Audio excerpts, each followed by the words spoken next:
But one of the advantages of getting older is that you've actually seen a fair amount come by.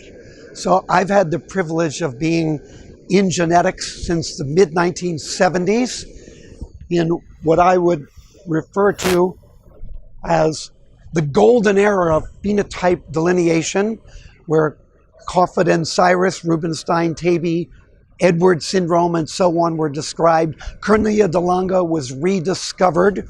So during this period, many of the syndromes we now refer to casually were originally described. But then by the mid-70s into the 80s, the whole notion of mapping genes to chromosomes emerged. Reverse genetics, not really the reverse term, but the idea of being able to map genes to their chromosome emerged. The Snowbird meeting, which came up with the whole idea of RFLPs developing libraries. And now we have the Centers for Mendelian Genomics at University of Washington, Johns Hopkins, and so on. So what I would call the second era of what I've had to witness over 40 years. And then, of course, recently we entered the genomic era. Anyway, and now we've added G to G. We even had a proposal for our division to be medical genetics and genomics. And I have to say, I think it's a blessing that we live in interesting times.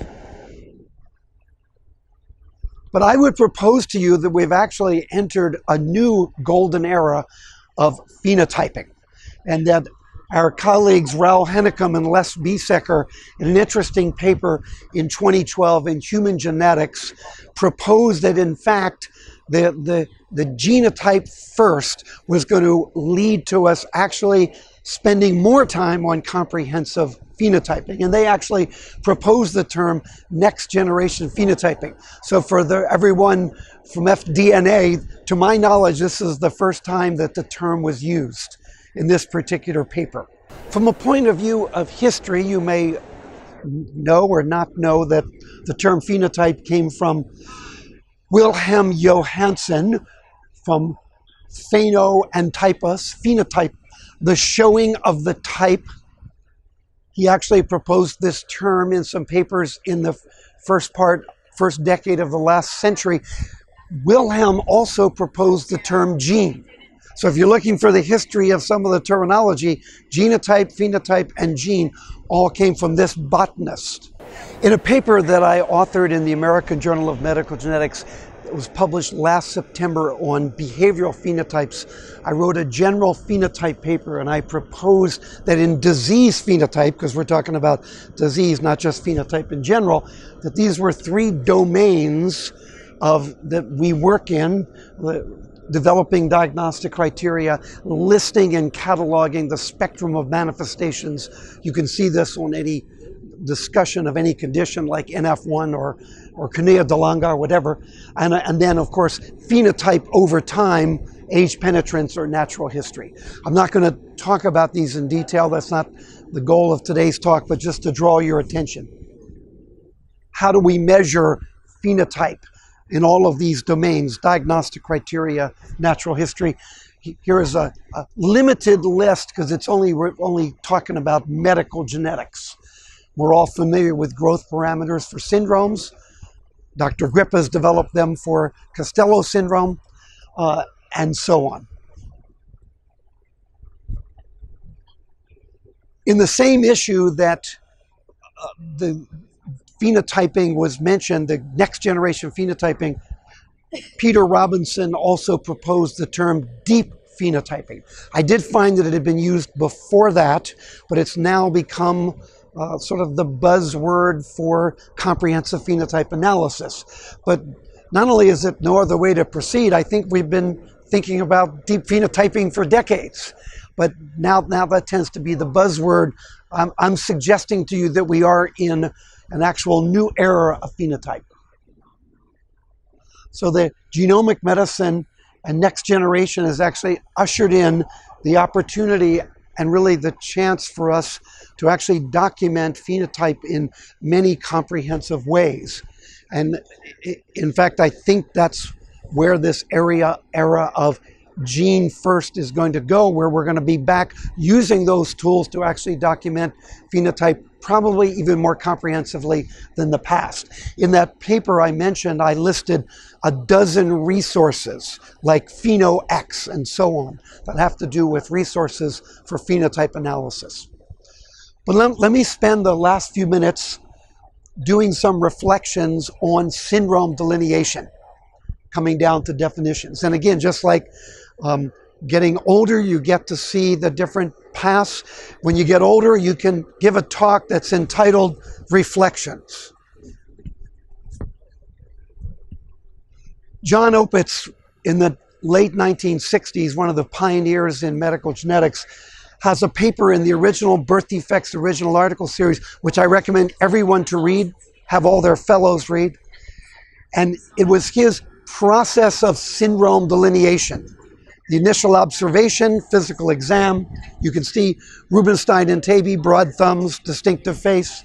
Then collecting more cases, developing the boundaries, getting a sense of mechanism from Aristotle, formal genesis. And lastly, when we define the cause, now we do that a lot more, causal genesis. So the causal origin, the mechanistic origin, the original observations. I tried to update this a little bit more in a paper that actually discussed the floating harbor syndrome from Dr. White's paper in Australia, and tried to give kind of a current overarching spin to what John Opitz had described. So the steps are the original observation, description, the clarification of the boundaries, the delineation, and lastly, when we actually come up with the gene or the chromosome deletion or whatever, the teratogen, the cause. So another seminal paper in this thinking came from, again, from Raoul Hennekom, just over 10 years ago, where he realized this dilemma that we're in, and the dilemma we're all familiar with. There are syndromes we know quite well that have 17 genes. There's one gene that has 17 syndromes. And where do we go? Yesterday we discussed Coffin-Siris. What is the Coffin-Siris syndrome? Do you have to have hypoplastic nails to still use the term? Do we go with the gene, or do we go with the phenotype? Omum now names things by the first and last author of the last paper. Raoul proposed that syndrome should basically be patient-centered. It really should be phenotype-centered. So he was not so much for this idea that you find the gene and then you put everybody with that gene, even if they don't have that phenotype, in the same category. For example, Rett. Not everyone with MECP2 has what Andreas Rett actually described, or even other versions of it. So more on this topic. So here's one of my patients who has this rather distinctive scalp finding. That's her head there, raised, soft. Cranium underneath can be palpated. Its actual word is nevus siloaparus. It is one of the hallmarks of ECCL, encephalocranial lipomatosis. She had no lipomatosis. She had some subtle changes of her MRI. Does she have ECCL? Her family didn't allow us to do a skin biopsy to study her for the FGFR gene. I suspect she's mosaic in just a certain area of her body, but would we label her as ECCL? So again, there's been several definitions of syndrome, just like phenotype. And sort of a prototypic example might be the EEC syndrome, where we already know that all the manifestations are seen in the mouse model, and that the genetic basis of the condition and its pathogenesis really explains the condition. But the point is that even though syndrome was originally phenotypic, it's united by a similar phenotype. As again in the elements of morphology, a pattern of anomalies, morphologic, known or thought to be causally related. So we still could call it Cornea de Lange before we know the 5 genes, because we thought they were etiologically related. But notice the sort of like The term syndrome is both phenotypic, but it also has an etiologic underlie. There's a lot of terms around that we tend to use, the cardinal signs, component manifestations, variant forms, subtypes like Watson, something like Angelman-like, Rett-like, the spectrum of the Zellweger, related disorder, and then we all own them in other places, all the different types. Some of them are based, like these two, on three on genes. Others are sometimes based on phenotype. Originally, we used to say DeLonga 1 and 2 for the milder and the classical, or Smith-Lemli-Opitz 1 and 2. And that was phenotypic, not genotypic. So always go back to the ages.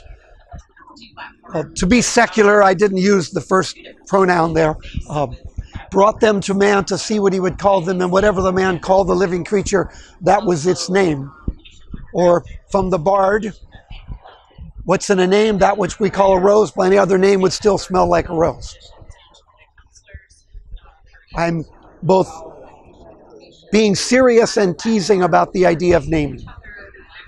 So here's our modern dilemma, and I'm going to close in another slide or two. Yes. I already mentioned this. There are discrete, well-known phenotypes, all caused by mutations of the same gene. I'll give you an example. There are similar phenotypes due to different genes. There's a well-known phenotype caused by multiple genes, and even different phenotypes caused by the exact same mutation.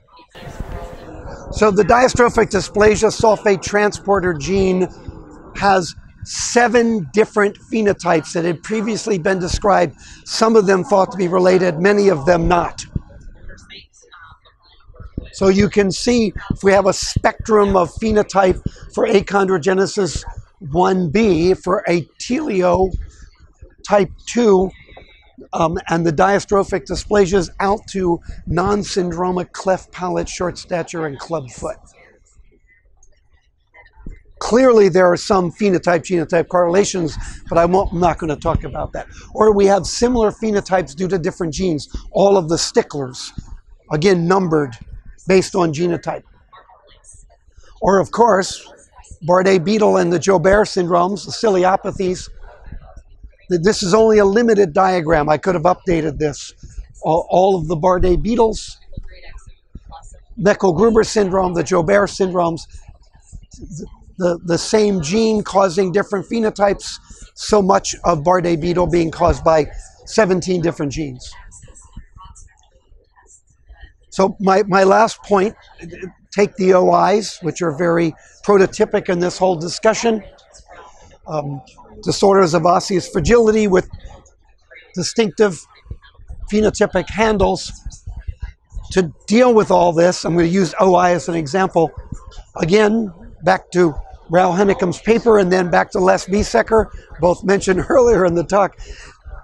They've proposed different models, and Les's and Nat Robbins' model is this multi-axis model. It's never been adapted, but I actually like it, where what you do is you describe the phenotype on axis 1 and the genotype on axis 2.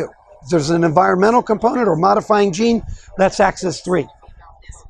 So here's a child I saw in our OI clinic with a particular change of a glycine, would have had a type 4 OI phenotype.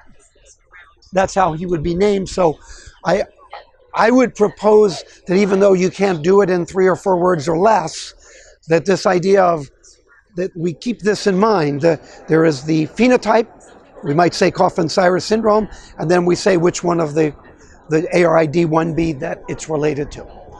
And I also, as some members of the audience know, have been a proponent of, even though we know that there's variability, actually coming up with consensus criteria for the names of syndromes we use. For example, Coffin-Siris.